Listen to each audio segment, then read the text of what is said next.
You can make a difference. By becoming a supporter of our channel, you not only help us thrive, but also become an active part of our community. The link to join us is in the description.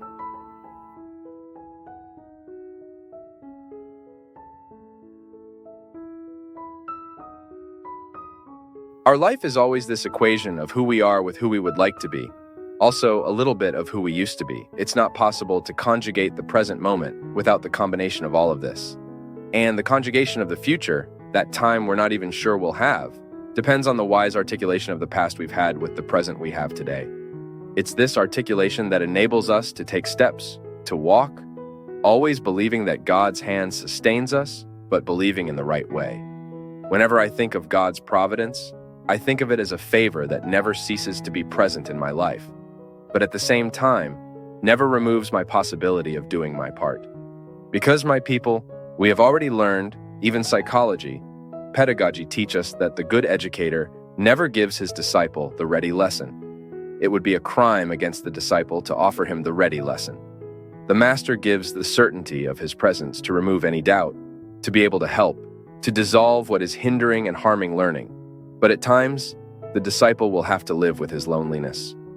The master remains silent and refuses to give the answer we so eagerly seek. Isn't that how life is? There are answers that only God can give us through his silence. That's also God's hand sustaining us. Because sometimes we have the illusion, and this is the result of naive vision. Unfortunately, religious discourse throughout our lives can give us naive visions that God will do everything for us, that God does this, that God does that.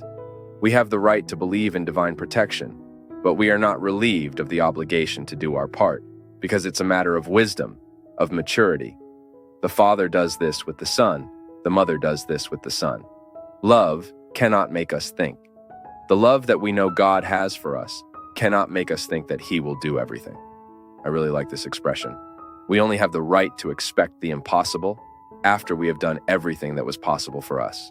So yes, God protects us, but He also asks me to do my part in this protection. I pray to God for my life. I ask Him to give me health, but I need to do my part for that health to be a reality in my life, right? The care I have for myself is an expression of this part of mine, of the miracle I need to perform daily. So sometimes I identify God's hand being present in my story, but not holding me as I think He does. Yes. Some forsakenness is too important in our human process. It would be very interesting if we learned this from the cradle, but unfortunately not, so it's never too late for us to learn. The unprotected feeling we sometimes feel in life is also God's hand, because those who love sometimes unprotect, so that you are exposed to what you need to live and experience alone. His presence always watching us, always guiding us, because that's very interesting. The more we grow, the more we mature in our experience with God, the greater our capacity to hear and understand His voice in our story. So, God protects me like this, even when He is distant. You know, it's not that He stays distant, it's that we feel that way because of life's situations. The context makes it difficult to perceive that intense presence in our lives. So, that moment of dismay, oh my God, it seems like I'm abandoned by the Lord. No, I'm not. This dismay is part of His protection in our life. Because those who love know very well that love also needs to go through the harsh experience of unprotectedness, because excess love unprotects. Isn't that how it works? When a person is excessively protected, in the end, in contrast to all of this, there is unprotectedness because that person cannot mature. So, they'll be forever naive, forever believing they are in a fairy tale, and life is not a fairy tale. So believing in God's protection doesn't give us the right to think that God will do everything for us, that He will walk for us. No. He will always be strengthening us ahead of these battles we are going to face, but we will be responsible for doing our part. It was like that with Moses. This song quotes Moses, right? It was this hand that helped Moses divide the sea in two. In this passage, there is a great richness that is in Exodus, when Moses is terrified because he took the people out of Egypt and went towards this promised land, promised. You see, it's also a bit protected. The promised land would be reached as a promise that God made to Moses as long as he encouraged himself to take that people out of slavery and cross the difficulties of the desert. You see, anyone who has had the opportunity to go to Israel knows very well what the desert is. You enter that desert to reach a place we don't know where it is, which is only in the heart of a man. As a promise, it's a great difficulty. And the people believed, followed Moses, began to experience the restrictions of the desert, hunger, began to miss the onions, because in Egypt they ate onions. In the time of slavery, onions were the main food. That's why sometimes we use the expression, "Don't keep crying over the onions of Egypt," isn't it? You must have heard that expression when someone advises you to stop lamenting the past. What is lamenting the onions of Egypt? It's saying, "Oh, I was a slave, but I had this food, I had onions to eat, and now I'm free, but I have nothing." Hold on. Give the desert time. Let the desert tell you what it needs to say. Even hunger, restriction, is very important in the human process. We identify all the time that people are spoiled because they lacked nothing. It's terrible when you have a child who has been pampered since childhood, lacked absolutely nothing, and suddenly, in the open field of life, suddenly that person needs to face life's desert, and they don't have enough ammunition to handle it. What do? How do we face the desert? At that moment, when Moses took the people out of slavery and encouraged himself to lead this people through the desert towards the promised land, he also felt fear. He also didn't know what it would be like. That's why, throughout the manifestations of God in that moment of Moses' life, he communicates with God. They are epiphanies, which are these glorious manifestations of God there through simple reality. It's the burning bush, it's the stone that gushes water. Anyway, God talks to Moses, gives him signs that he is on the right path, but doesn't shield him from the unprotectedness that the desert causes him. So unprotected in that desert, materially speaking, he can establish a trust in God that no other comfort had given.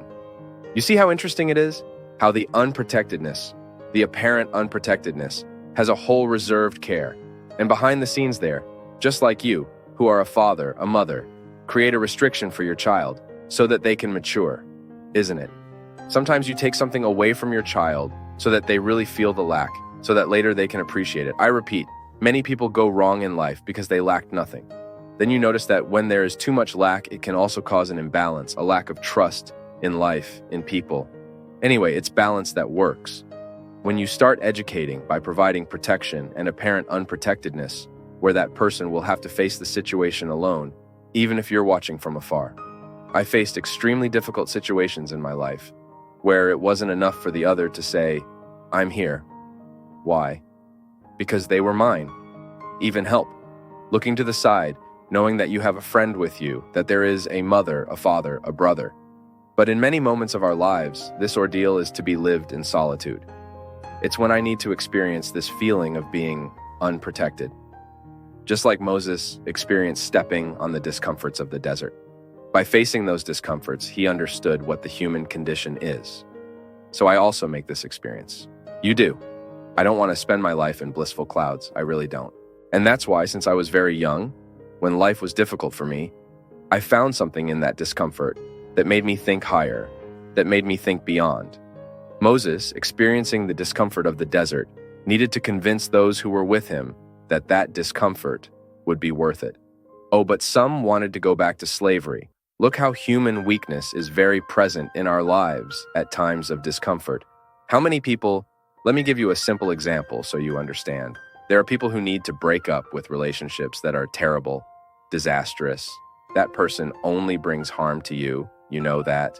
But you have a bond with them, you have an emotional need, you can't break up with that relationship. So, suddenly you encourage yourself, everything becomes clear to you. This person doesn't do me good. I can't marry this person because if in the time of dating, it's already like this, imagine in my marriage, later in my married life, it will become an even worse hell than it already is. Then you encourage yourself. You're motivated by people around you to break up. Then it's terrible on the day you break up. The suffering is cruel inside you. It seems like you'll never recover, that you only think about that person. Why? Because despite them causing you so much harm, you have a sick little bond with them of emotional dependency. You know they harm you, but you don't know how to live without them. Then you start taking steps. The first week is horrible. You suffer, you cry, you can't listen to the music, you can't smell, you can't see that little thing that they forgot there at your house. All of that is terrible. But suddenly you start taking steps towards liberation. It's as if you were walking towards a place that will only do you good. And a month later, that suffering gets better. 2 months later, that suffering gets better. And suddenly you're not even remembering anymore. Of course, there's still a silent bond there, being dismantled, because emotional dependency, it doesn't die overnight. It's like suffocating a cancer cell with chemotherapy, where you're removing the life from the cancer cell, which is the cell that kills us. Then let's say 3 months later, you meet that person again, and you have that famous relapse. There you go. The castle you were building, the ground you had walked, which had been so difficult, you throw away, and you go back to Egypt. You go back to slavery. You do the same thing that Moses' companions wanted to do, go back to eating the onions, go back to eating the rotten, spoiled food. Then you restart that relationship. Because it's sick, and you didn't maintain the necessary distance you should have kept. Because when you have that emotional dependency, you have to establish distance. Because otherwise you won't heal. You have to stop wanting to know about that person's life, because otherwise you won't heal. You need to stop snooping on their Facebook, because otherwise you won't heal. You need to stop investigating their life. Where were they? What were they doing?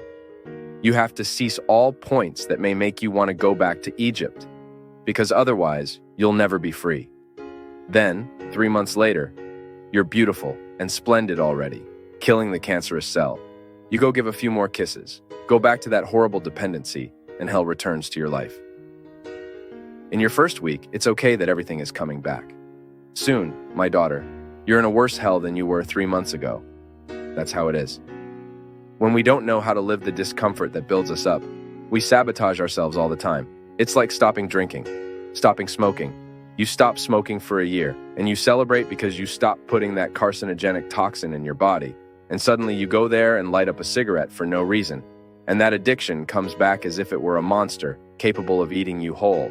There you go. All that sacrifice you made in the first days without smoking goes down the drain. Why? All that sacrifice goes down the drain. Why? Because you weren't able to live with the discomfort of renunciation. My people, it's amazing how God's hand assists us like this, making us aware of what we need to break in our lives.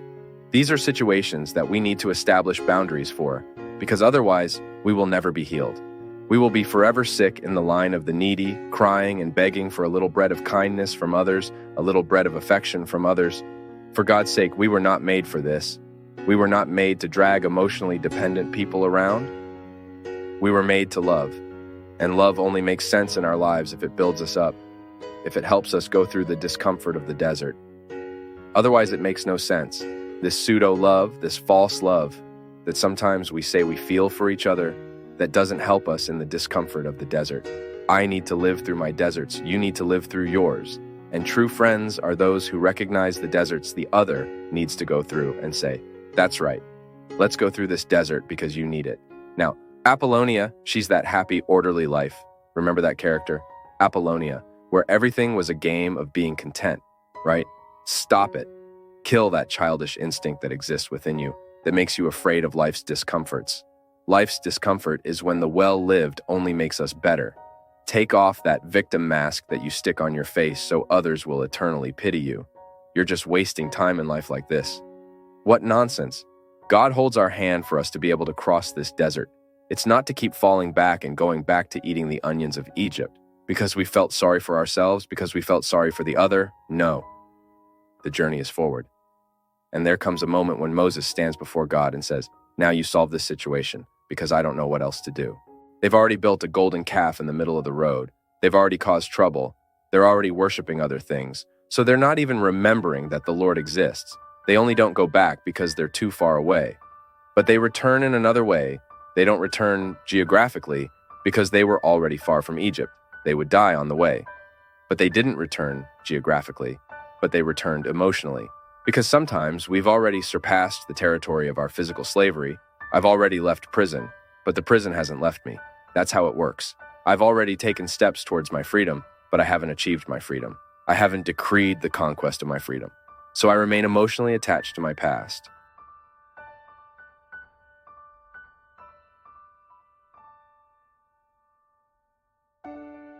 The choices we make, the way we choose to educate our children, the choice we make in how we govern our home, all of this is determinant for our future satisfaction or dissatisfaction. We used to say, folks on Twitter, to whom I want to send a big hug, retweeted this phrase a lot. God always forgives, man sometimes, nature never. And that's how it is. Life, what we have chosen, will one day demand from us. When we need to shed those deep tears, the only way is to try to figure out what we can fix today. The big problem is that we often find out there's not much left to do. There's one thing in raising children, my people, that's called character. That's determinate. What is character? It's everything that's been imprinted, everything that's been left in the mind, in the heart, and that identifies us as a person. When we say, wow, this person has character, that means they don't need to be watched over. They have a good foundation. When a storm comes and starts tearing off everything, only what has a good foundation remains on the ground. Life is the same. Sometimes storms blow over us and we feel our structures slipping. The greater, the more rooted a person's character is in good values, in well-built realities, the greater their ability to resist and stay standing will be. What's the big problem of today's world? The fragility of people. It's astounding, folks. It's terrible how we identify this all the time. Life is as hard today as it was 50 years ago. What changes are often the opportunities. We have a lot of possibilities today, so of course we'll suffer a bit more. The greater the number of possibilities a person has, the greater the number of choices they'll have to make. So today's human beings need to be very prepared to survive. But difficulties have existed since the beginning of time. Now, what scares me is realize how fragile people are nowadays. They give up too easily. It's astonishing how today we're not willing to live the sacrifices life demands. And I think that's the root of the big problem. Raising a child, bringing a child into the world, a person brings the child into the world, but they want to keep living the way they did before they had children. That's very irresponsible. One day I was watching that TV lady, Astrid Fontanelli, who's a TV presenter. On the same program where I met Fleur de Lis, she adopted a boy. And the TV presenter was asking, "So, Astrid, how's your life now?" After the child came. She said, "Totally changed." Just with that sentence, you already know Astrid is on the right path. A child who doesn't totally change a mother and father's life isn't being well managed. Then the presenter asked, "But how? What changed?" She said, "I don't go out like I used to. This boy needs to be watched all the time. I don't entrust this solely to the babysitters. I make sure to spend as much time with him as I can." Why? My people, whoever spends more time with the child will have influence over them. Whoever spends more time with that child. So, you see, even if you trust the babysitter's physical care, you know the babysitter won't let them suffocate. You know the babysitter will feed them at the right time, bathe them at the right time, put them to sleep at the right time. But what about character? Who's going to instill that in the child? The babysitter or you? Are our babysitters prepared to offer the character our children need? Sometimes they are. Sometimes they're even more prepared than the parents. But that's not always the case. Character is what will determine the choices. What will help this boy and this girl make life choices. We're shocked to see how early our children are turning to drugs these days. Of course. Our 11, 12-year-old children are already living adult lives.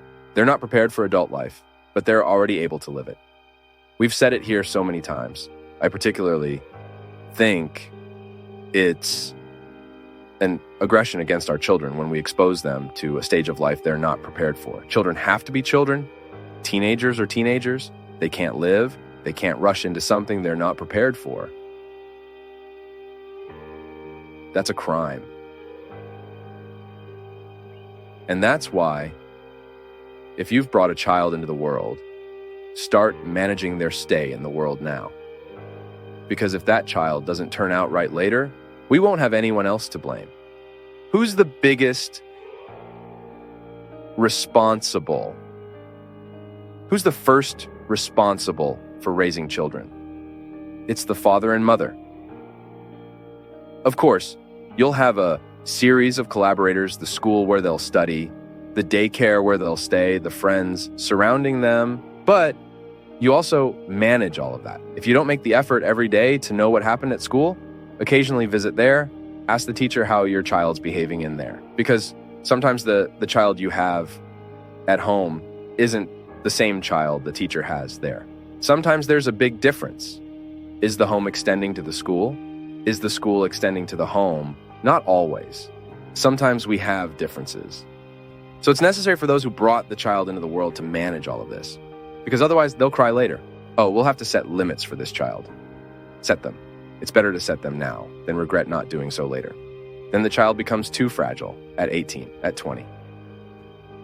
We mentioned last week about the woman priest. You talk about those who are into drugs. You talk about those who are into prostitution, but you don't talk about those who are into laziness. It's true. Laziness today is a terrible thing.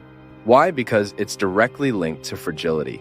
I don't know where it started, but what's a very concrete reality is that we're losing the ability to endure sacrifices. Folks, we want everything very easy. If something requires a bit of effort, we think it's not worth it, we let it go. I've seen stories around me. I'm not just talking about things I've seen from afar. No, I've seen many people around me not succeed. Why? Because they didn't want to make the sacrifice at the right time. They didn't want to study in that school. Why? Because it was too demanding. Oh, go to the other one, that's okay, that won't be so much trouble. Is that honest?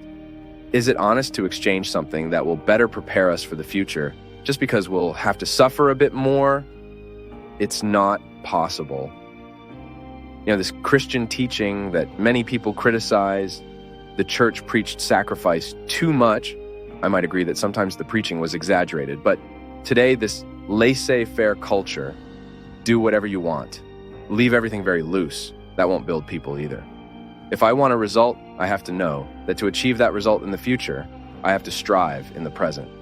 It won't work, folks. It won't work if you let things grow however they want, if you don't impose limits, if you don't say no at the right time, if you don't say yes at the right time, if you don't have that sacrifice every day, do the homework.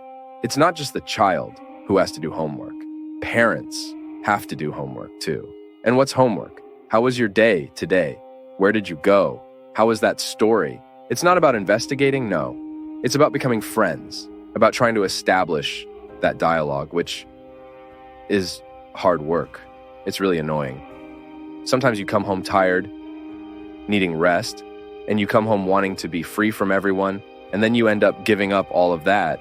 Okay, one day you're too tired, but you can't give up on that every day. How many times do you see little kids? I talk about this in the book, The Kidnapping of Subjectivity, which I recommend to all parents because it talks about this. There are concrete examples of a mother who can't handle her 5-year-old. The 5-year-old commands her.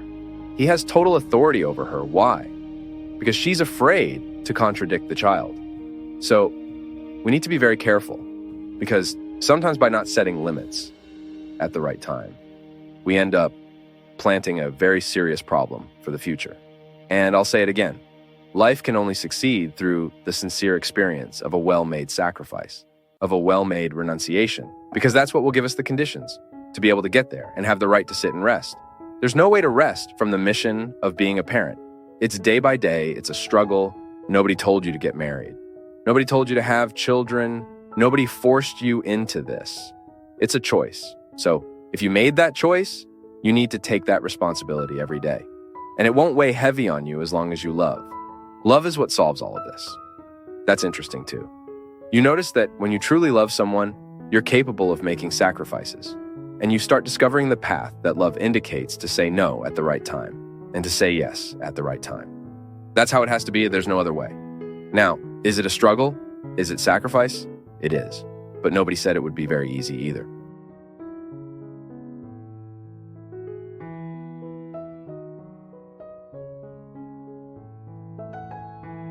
Love is not an easy event. Although we possess it as a gift within us, you know from your life and practical experience how much it hurts to love. Because that is love. Love is an event that becomes eternal within us by its very nature. And love cannot conceive of unhappiness. Where there is love, there cannot be unhappiness. There can be suffering, but not unhappiness. In life, we have two possibilities. We either suffer the pain of loving and are happy, or we suffer the pain of lovelessness and are unhappy our whole lives. That's why Jesus once went up a mountain to speak to his friends about the great meaning of happiness. And surely, the disciples were expecting a magical formula, just as we often hear today in the world. Formulas for happiness that are absolutely easy. One thing unsettles me about this formula for happiness. How can you understand that someone can be happy while crying? How can someone be happy in a moment of hunger? How can we reconcile two realities and find happiness in them? How can an apparently unhappy situation, like your pain, your tears, make you understand that this tear, this pain, is the source of human happiness? The beauty of life often lies not in what we can see, but in what we can see beyond the physical eyes. Only those who have delved into what comes before happiness can understand true happiness. Because human life is concrete. It gains meaning as we dive into the past to know the true future. We can only talk about joy if we have known sadness before. We can only talk about consolation if we have known despair before. If you have not yet discovered what truly makes you happy or fulfilled, it might be because you have not yet delved into the mystery of your sadness, for example. Perhaps you have not yet delved into the mystery of your suffering and have extracted nothing from it but disappointment. Life is like this. If today you wanted to recount your life and discover how much you have grown in your story, if today you wanted to make a report of your life, to recall who you are, to tell the world who you are, all you need to do is recount everything you have already suffered. Human sufferings are very similar, only the address changes. As my mother always said, each person in their own place suffers their own share. If today you had the opportunity to say who you are, you wouldn't know how to say it without including everything that has happened to you, that has marked you, that has defined you, everything you have suffered, everything you have let go, everything you have buried, all the life story that has passed through your days, your home, your family, because there is no concrete human being outside the experience of suffering. And everything you had to commit to, everything you had to fight for, everything you had to reconcile within yourself, there is your identity. There is your mark. There is your face in the life you have dedicated yourself to, in the loves you have loved, in the children you have raised, in the sleepless nights to keep that child alive. Only those who knew how to fight can overcome. We are, in time and history, the sum of everything we have been able to prepare. But it is not suffering for suffering's sake. When Jesus presents us with a way of being human, a way of being man and woman, he is showing that life is only possible when we manage to turn suffering into redemption. If you have to walk 30 kilometers, you need to take a step. The suffering of the journey is worth the joy of arrival. There is no resurrection without Calvary. There is also an interesting story. It is said that the American eagle, as time passes, its claws become curved, its beak becomes curved. It loses its hunting power because the claws can no longer hold the prey, and the beak can no longer eat properly. At that moment, after having lived a good part of its life, it has to make a decision. It retreats to the heights, to the rocks, to the cliffs, and there it undergoes a painful process that consists of beating its beak against a rock until it starts to hurt, bleed, and eventually fall off. The eagle needs to lose the beak that no longer serves it, and it is painful. Once the beak falls off, a new one starts to grow as if a child were developing again. And the process is not over yet. When the new beak has grown strong, it begins to remove its old claws. With the new beak, it starts to remove the claws that no longer serve it because they are curved and can't hold prey. If it continues with those old claws, what happens? It starves. It no longer has the characteristics of an eagle. It is an eagle, but an eagle without power. After completing the process of removing the claws, new, strong, young claws begin to grow. And still, the suffering is not over.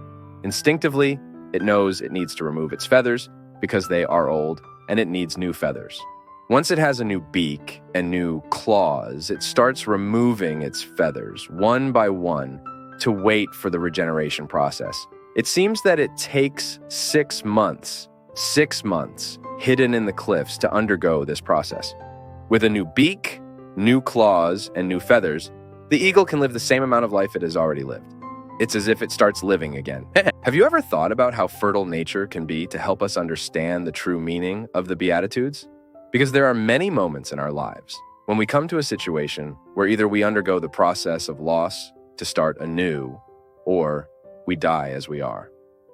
When we are not able to react to life, when we slowly give in, when we no longer perceive life within us, when we feel proud to be an eagle, but are actually an eagle without the power to fly. Eagles, the very meaning of strength, of struggle. Every Christian is a potential eagle capable of soaring, capable of overcoming obstacles.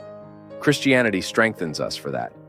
Yet we still live crawling and scratching like chickens. We are potential eagles, but we live like chickens in backyards. Why? Because we have not yet had the courage to face true suffering. There are 2 ways to face suffering, 2 ways to face difficulty. Either we face it head on, to overcome it, enduring the pain of the fight, just as the eagle endures the pain of removing its old claws, its old beak, changing its feathers, or we will spend our lives lamenting that we can no longer hunt. We either face the suffering of redemption, this suffering that transforms, which is the daily decision of waking up and deciding, today, God wants me standing. Today, God wants me alive. Today, God wants me fighting. Or we will succumb a little more each day, becoming more apathetic, more lifeless, thinking we are eagles when we are merely eagles in appearance, not yet transformed by the restorative power that life demands of us. We still have not discovered the strength in the specific things that God asks of us. The Beatitudes are here to demonstrate that we can only reach the beauty of the future if we know how to live the renunciation, the sacrifice, the struggle of the present. You experience this in your life. How many young people today, for example, are facing the great difficulty of getting into university, not passing, not passing, not passing? It's not because now the entrance exam is presenting itself as a monster. It's because the whole educational process was lived carelessly by the vast majority.